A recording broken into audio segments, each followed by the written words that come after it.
Hello friends, welcome to fact with Deepak. आप हैं हमारे चैनल पर और दोस्त मैं आपका हार्दिक अभिनंदन करता हूं अपने चैनल पर।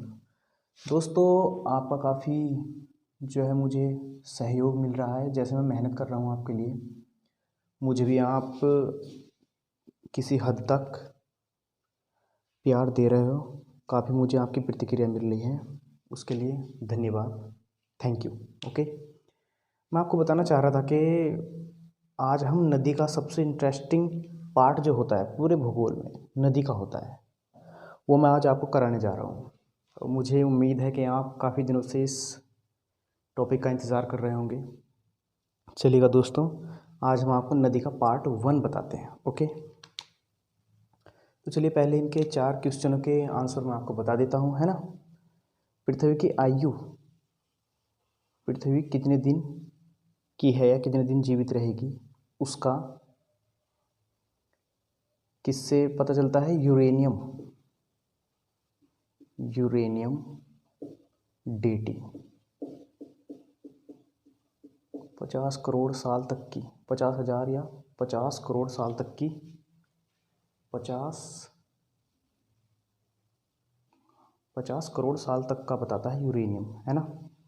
और कार्बन डेटिंग जो होता है वो कम का ही होता है, वो जीवाश्मों की आयु बताता है आपको। ओके, प्राकृतिक रबड़ का बहुलक कौन है? तो आप लिखेंगे आइसोप्रीन।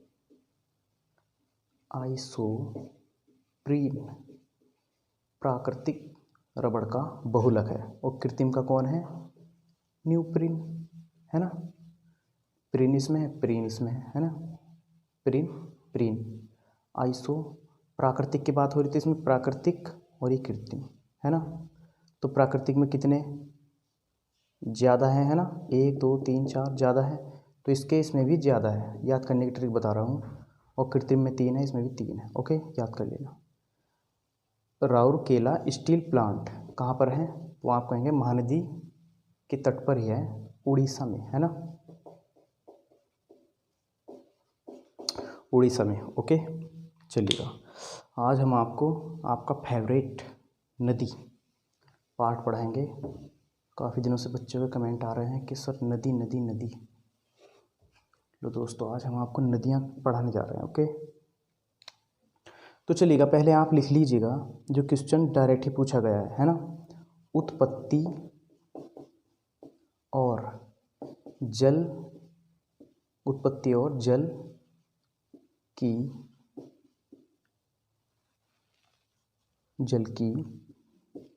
मात्रा के आधार पर, की मात्रा के आधार पर, उत्पत्ति और जल की मात्रा के आधार पर नदियों को 2 भागों में बांटा गया है।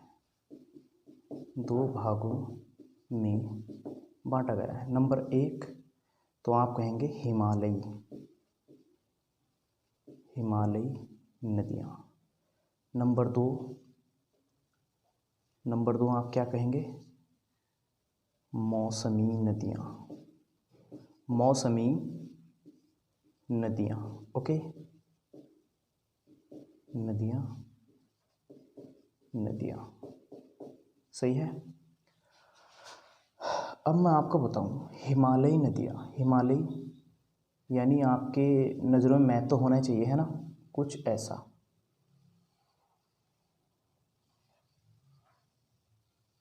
ऐसा है ना, इधर हमारा ये हिमालय है कुछ इस स्टाइल से। ओके, तो हिमालय से जो नदियाँ निकल रही हैं ऐसे देखिएगा, चाहे कैसे किधर को ही जा रही, कोई इधर को जा रही कोई इधर को, है ना, पर है तो सब हिमालयी नदी।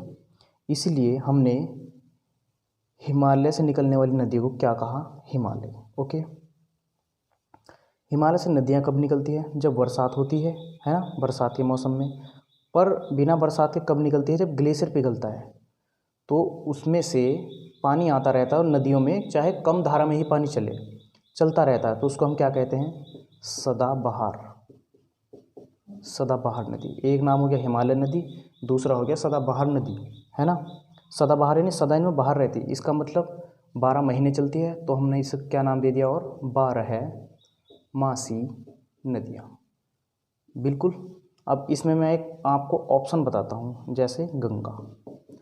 आपने गंगा देखा होगा, आपके आसपास कहीं गंगा होगी, तो गंगा को आप देखिएगा, उसमें पानी 12 मास चलता रहता है। ओके, 12 मास चलता रहता है।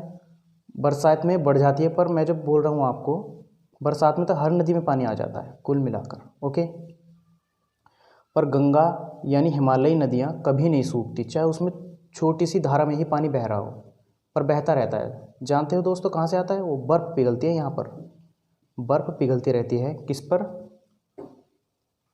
हिमालय पर, है ना। हिमालय पर ऊंचे ऊंचे ग्लेशियर पाए जाते हैं। ओके, और ग्लेशियर किससे बनते हैं? वे पश्चिमी विक्षोभ से। मैंने आपको सारा बताया है। किसमें?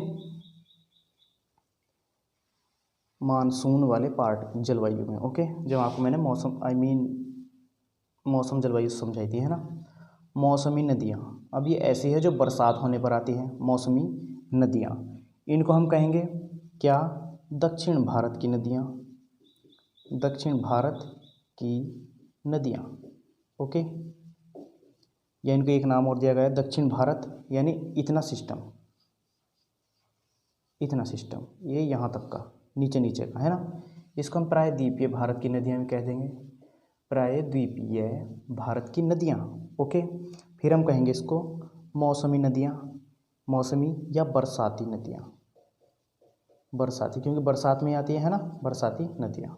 ओके, चलिएगा, अब ये नदियाँ हैं कौन कौन सी दोस्तों, पहले इन पर विचार कर लेते हैं, क्योंकि आता है कि बताइए इसमें से कौन सी मौसमी नदी है या नहीं है ना। तो आप कैसे बताएंगे? चलिएगा, पहले तो लिख लीजिएगा आप, हिमालय की नदियों में ब्रह्मपुत्र, ब्रह्मपुत्र नदी, फिर गंगा, फिर आप लिख लीजिए रामगंगा, रामगंगा 12 मास पानी चलता है ना। फिर यमुना, फिर सिंधु, यमुना, गंगा, सिंधु, गंडक, कोसी, है ना, गंडक, कोसी, घाघरा, घाघरा, फिर झेलम आ जाती है आपकी, झेलम, फिर आपकी आती है सतलज, सतलज, सतलज, रावी, सतलज, व्यास, रावी, चिनाब, सतलज, व्यास, रावी, चिनाब, सोहनी चिनाब दे किनारे, है ना।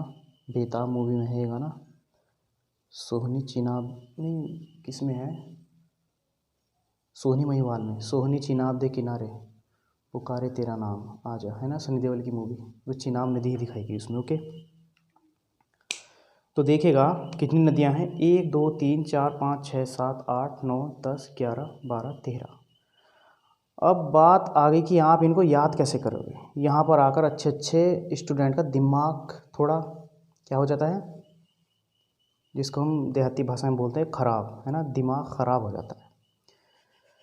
तो फ्रेंड्स, इसको याद करने का अगर आपसे ट्रिक बने तो प्लीज़ ट्रिक बना लीजिएगा, अगर आपसे बने और कुछ आपको अच्छी लगे, क्योंकि मैं ट्रिक नहीं बनाता हूँ पर वहाँ जहाँ तक सीमित होती है, पर इतनी लंबी ट्रिक मैं भी नहीं बना पाऊँगा कि ब्रह्मपुत्र, गंगा या राम, यमुना, सिंधु ऐसे घाघरा पहनकर झेल कर ये हो गया वो हो गया, ऐसे नहीं बना सकता मैं। मुझे तो इतना पता है दोस्तों कि इन सब नदियों के मुझे उद्गम स्थल याद रखने हैं। उद्गम यानी देखिएगा ये है ना, तो उद्गम कहाँ से हो रहा होगा इनका, यहाँ से ही हो रहा होगा। ओके, तो मुझे पता है ये हमारा हिमालय है। ओके, ये हमारा हिमालय है ऐसे, तो यहाँ से ब्रह्मपुत्र यहाँ से निकल रही है ना, गंगा यहाँ से निकल रही है, रामगंगा यहाँ से निकल रही है, यमुना, यमुना कहाँ से निकल रही है, गंगोत्री से, सिंधु यहाँ से, तो आ तो रही सारी इसमें से ही, मुझे तो बस ये याद रखना है। अब आप कहीं से भी दे दो मुझे, है कि नहीं, बताइएगा। सारे इनके उद्गम स्थल याद हो जाएंगे तो आपकी याद 12 क्या बोलते हैं इनको, सदाबहार नदियाँ, हिमालयी नदियाँ सब याद हो जाएगी। ओके, चलिएगा, बात रही मौसमी नदी की। मौसमी नदी यानी मैं एक नदी को भी याद नहीं रखता दोस्तों, कौन सी वाली को, जो मैंने आपको हिमालयी नदी बताई ना, इनको मैं एक को भी याद नहीं रखता। ये मेरा अब तक का एक्सपीरियंस है, कभी मैं गलत नहीं करता नदियों से संबंधित कोई प्रश्न। ओके, क्योंकि मुझे पता है, एक बार उद्गम स्थल का पता कर लीजिए। यहाँ पर जो है ना, वो क्या है, राकसताल झील, तिब्बत का पठार, चेमायुंग डुंग, है ना, ऐसा करके कुछ, वहाँ से बहुत मेन नदियाँ निकलती है। चलिएगा, अब आप देखिएगा, मौसमी नदियाँ, दक्षिण भारत की नदियाँ, प्रायद्वीप नदियाँ, बरसाती नदियाँ। जब बरसात हो जाती है तब इन नदियों का निर्माण हो जाता है। इसमें आप लिखेंगे तो कावेरी। देखिए दोस्तों, इसमें मैंने ट्रिक बनाई है क्योंकि ज़्यादा लंबी नहीं है ना। कावेरी, कृष्णा, काक्र गोदा, कृष्णा, गोदावरी, है ना, क्या है, कावेरी, कृष्णा, गोदावरी, महानदी, महानदी। ओके, फिर इसमें देखेंगे आप स्वर्ण रेखा नदी, स्वर्ण रेखा नदी, फिर आएगी आपके इसमें नर्मदा। है और भी, पर मेन आपके लिए यही सही है। ओके, अब मैं बताऊँ आपको दक्षिण भारत की प्रायद्वीपीय नदियों में कौन कौन सी आएगी। तो ये। अब इसका शॉर्ट फॉर्म जो मैंने अक्सर याद कर रखा है, आप भी कर लेना, है ना, अच्छा है। काक्र, काक्र गोदा, काक्र गोदा, महा, काक्र गोदा, महा, स्वर्ण, नर्मदा। डायरेक्ट नदियों के नाम ना मैंने कुछ ऐसे बताया कि भाई काक्र की गोद में महा, स्वर्ण या सोना ले लिया दे दिया, ऐसे कुछ नहीं बताया। डायरेक्ट काक्र गोदा, महा, स्वर्ण और नर्मदा, है ना। अब ये देखिएगा, इसे बताने का मेरा मकसद आपको क्या है, क्योंकि मेरा मकसद ये है कि मैं सारी नदियाँ आपको ना लिखवा कर वे लिखवा रहा हूँ जो अक्सर एग्जाम्स में देखी जाती है और जिनकी उम्मीद भी है, जहाँ से क्वेश्चन आसपास से पूछा गया ना, क्वेश्चन पूछा गया आसपास से, तो मैंने आसपास की एक नदियाँ उठा दी है। ओके, क्योंकि मैंने इतनी ट्रिक याद की थी, इतनी ये नहीं की थी मैंने, इसको इसमें ऐड इसलिए कर दिया कि यहाँ से क्वेश्चन बन चुका है एक बार। ओके, चलिएगा, अब देखिएगा, कावेरी नदी उत्पत्ति के समय तो दक्षिण भारत की नदी है, उत्पत्ति के समय तो दक्षिण भारत की नदी है, पर इसमें हमेशा जल पाया जाता है। जो ये नदी अपवाद है। कौन सी नदी? कावेरी। ओके, कावेरी नदी उत्पत्ति के समय तो दक्षिण भारत की नदी है। उत्पत्ति के हिसाब से यदि हम देखें तो कहाँ की है? दक्षिण भारत की नदी। पर क्या करें दोस्तों, इसमें कावेरी नदी में 12 मास जल पाया जाता है। कब? 12 मास, यानी 12 महीने।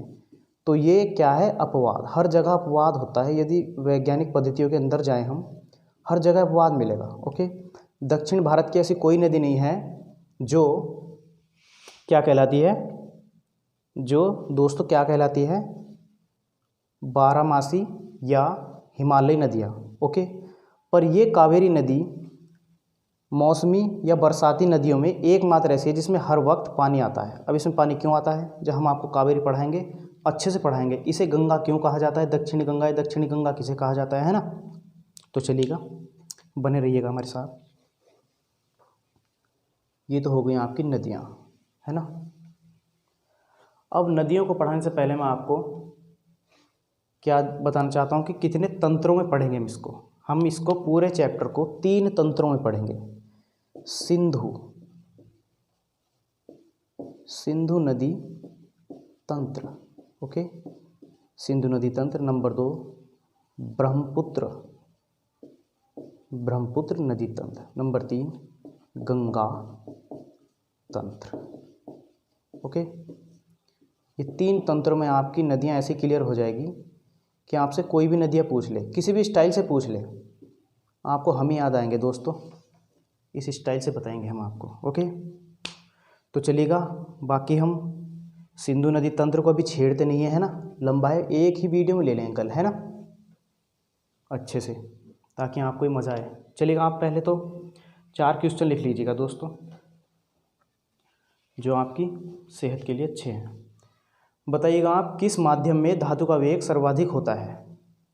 ये वे क्वेश्चन हैं जो किसी ना किसी एग्जाम में पूछे जा चुके हैं। किस माध्यम में धातु का वेग सर्वाधिक होता है? ओके, धातु का वेग सर्वाधिक होता है। धातु का वेग सर्वाधिक होता है तो आप कहेंगे ठोस में। ये धातु का पूछा है। आप सोच रहे हो कि ध्वनि का क्यों नहीं पूछा? क्योंकि धातु दोस्तों यदि हम खोखरा कर देना, खोखरा धातु को, खोखरे धातु से कोई हम डब्बा बना दे तो उसमें धातु का वेग जल्दी नहीं जाएगा। ठोस बना दे उसका डब्बा हम कुछ मोटी चादर का, तो उसमें एकदम वेग जाएगा। इसको धातु भी समझ लेना आप, या ध्वनि भी समझ लेना। ओके, ध्वनि का वेग सर्वाधिक किस में होता है? तो आप ठोस में कहेंगे। ओके, चलिएगा, सारे डाउट मैं तुम्हारे ऐसे क्लियर करता चलूँगा मस्त तरीके से। अब मुझे बताइएगा आप, गवर्नर किसे बोलते हैं इंग्लिश में? राज्यपाल को, है ना। राज्यपाल को गवर्नर बोलते हैं। गवर्नर द्वारा जारी किया गया अध्यादेश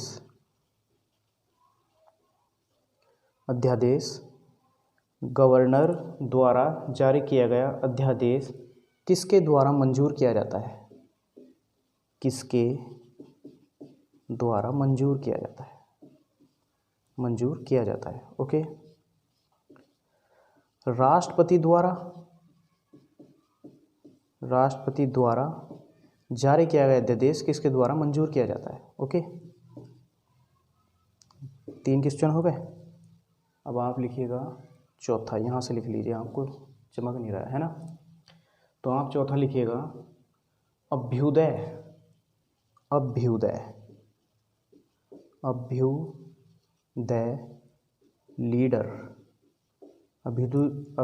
लीडर हिंदुस्तान। ये 3 समाचार पत्र थे, किसने चलाए थे? किस महान व्यक्ति ने चलाए थे, है ना। आपको बताना है। कल हम छेड़ने वाले हैं आपका सिंधु तंत्र। ओके, चलेगा दोस्तों, मिलते हैं नेक्स्ट चैप्टर में। तब तक के लिए नमस्कार।